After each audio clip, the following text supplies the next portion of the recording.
Walio wengi wanadai nina jinsia mbili, walio wengi wanadai ni mimi ni mwanaume, nimeeditiwa tu sura ya kike. Basi lakini unakubaliana na hiyo hali kwa sababu ishatokea, hamna namna.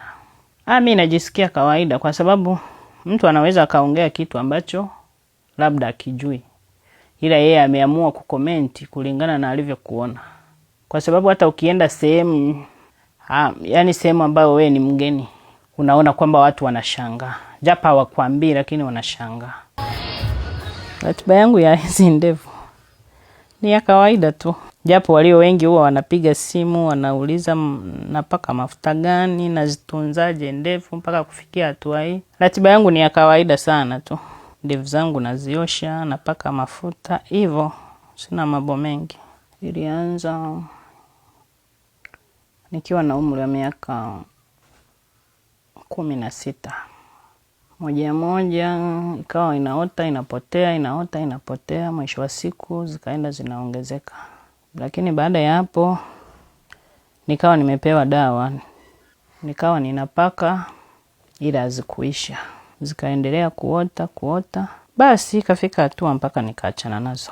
Nikaamua kukubaliana na hiyo hali. Nikawa nimepata mwanaume nikaolewa. Nilivyoolewa hiyo hali ikaendelea. Zikawa zinaongezeka. Lakini hicho kipindi nikawa ninazinyoa mara kwa mara. Ndio ikafikia hatua mimi na huyo mwanaume tukatengana. Lakini sababu iliyofanya nitengane naye huyo mwanaume sio ndevu. Ni changamoto tu nyingine za familia. Sema tu wao waandishi wa habari, wao walitaka wanogeshe vizuri hiyo habari yao. Ndio wakaandika kwamba huyo ndevu ndo zilifanya nilivunja ndoa yangu ili kulinda ndevu zangu. Sio kweli.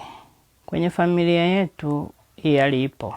Kwa sababu hata shangazi zangu na wenyewe baadhi wanazo ndevu.